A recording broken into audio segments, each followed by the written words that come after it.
Dear students, I will take up the last module, which is nothing but geosynthetics. So these are the contents.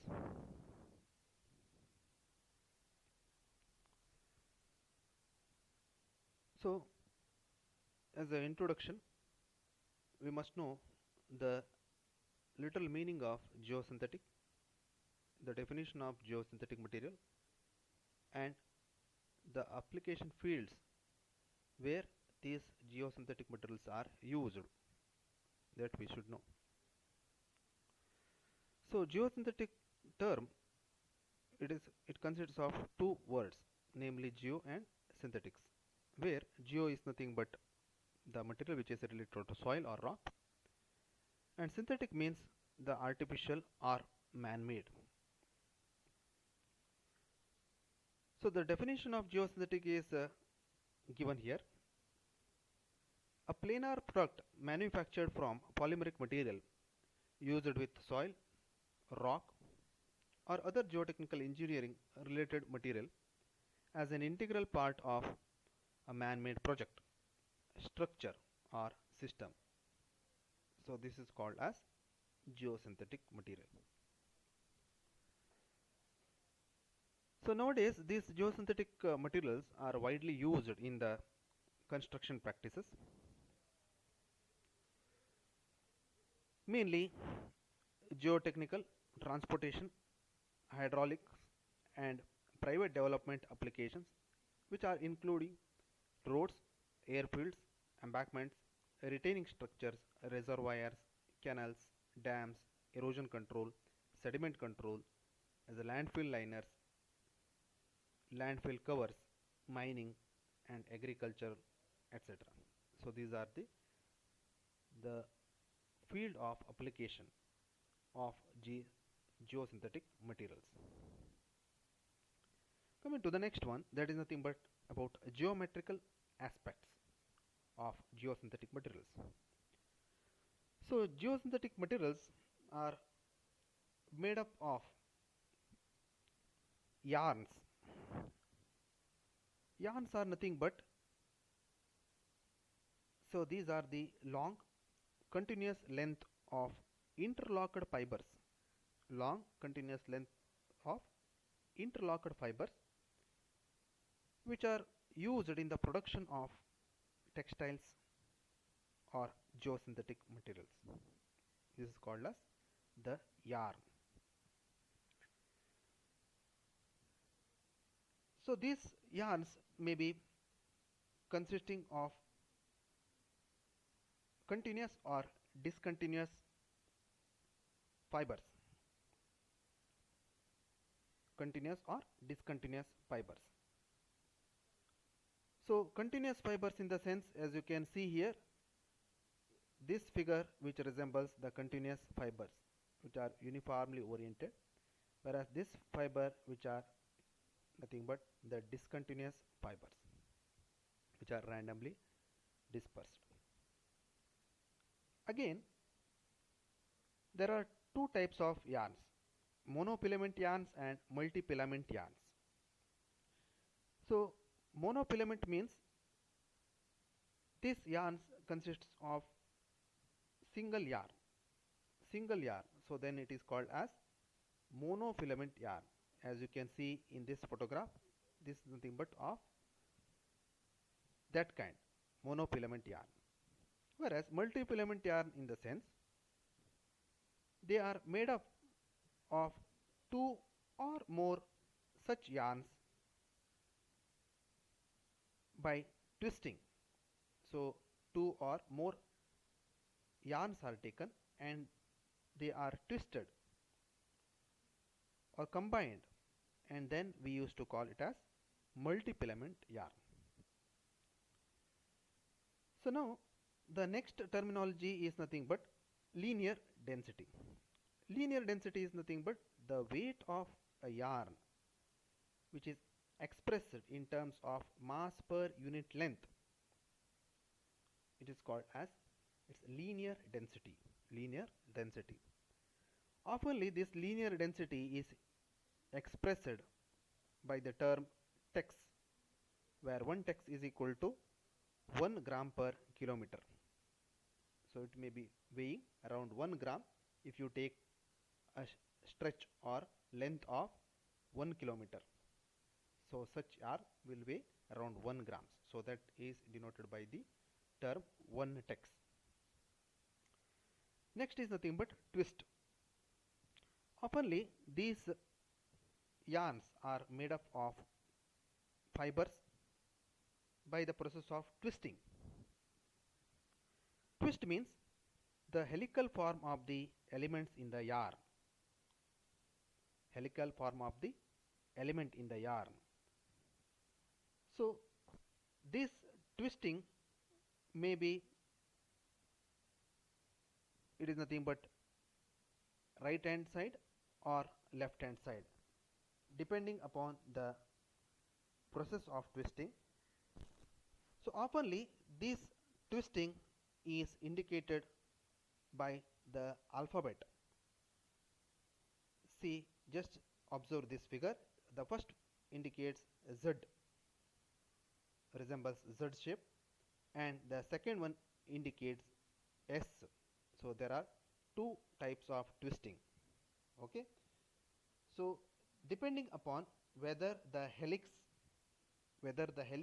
is nothing but it is a form observed after twisting, it is right or left handed, so then it is called as either a Z or S shaped twisting.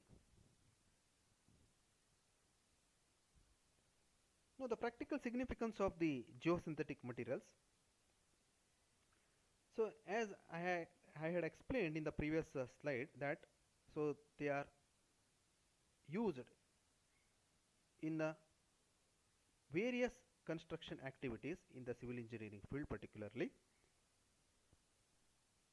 for improving ground stabilization in the pavement, particularly parking bays, runways, as well as the heavy duty pavements such as ports, harbors, airfield pavements, etc. For railways, for erosion control, for retaining wall and bridge abutment, for important building foundations where the settlement is a problem and the bearing capacity is an issue. So in order to tackle these problems in the field, we can prefer or we can use these geosynthetic materials. Now the next is nothing but the functions observed or the functions which are performed by the geosynthetics. So the number of functions which are performed by the geosynthetic material, namely separator function, reinforcement function, drainage function, filter function, energy absorber function, container function, and barrier function. So first is nothing but separator function. So separation in the sense, whenever we are mixing two different soils or materials, in such case a geosynthetic layer which can be sandwiched between two different soils or two dissimilar soils, so then it can perform this separator function, keeping them separate and prevent the mixing of these particles. So this is regarding the separator function. Second one is nothing but reinforcement function. So soils and rock have got a certain compressive strength, or they have the ability to withstand the compressive forces, but as far as the tensile forces are concerned, they are very weak. Like in the RCC structure, we use steel to take up the tensile stress. Here also geosynthetic material which can be inserted or added to the soil in order to enhance its tensile strength. So that is regarding the reinforcement. Third one is nothing but the drainage. So very importantly, as they are made up of the yarns or the fiber materials, or it is nothing but the fabric in the case of the geotextile, which possesses sufficient permeability, namely in-plane permeability as well as cross-plane permeability characteristics. So in-plane permeability in the sense, so as the geosynthetic materials are planar product, so the water can pass through them, so that is called as in-plane permeability. Cross-plane permeability in the sense perpendicular to the plane of the geosynthetic materials, so that is called as cross-plane permeability. So geosynthetic materials, they possess both in-plane as well as cross-plane permeabilities, so the drainage functions can also be performed by them when it is used in the construction. The next is nothing but filter function. So it allows the passage of the fluid retaining the fine particles behind, or the entry of such fine particles will not be allowed from these geosynthetic materials.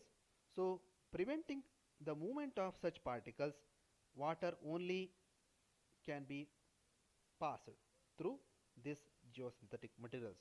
So this is nothing but called a filter function. The next is nothing but energy absorber function. Energy absorber function.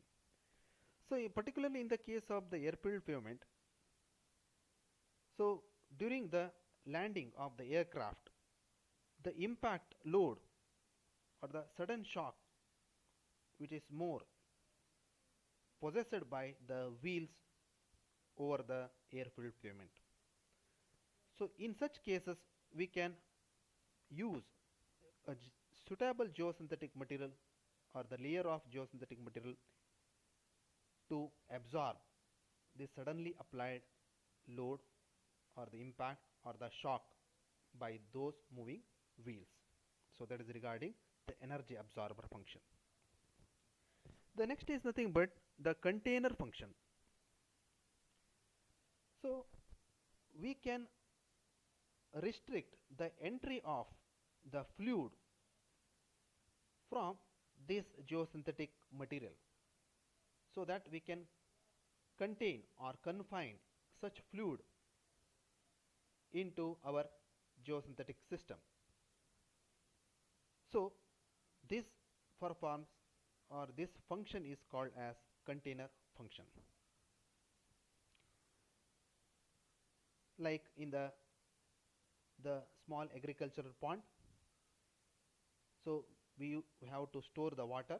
In that case we can prefer this geosynthetic layer which can be laid over that particular pond, over the surface, and over that we can store water, so that we can contain this water, so that we can use effectively this water stored there, and the seepage or the loss of water will also not be there. So that is regarding the container function.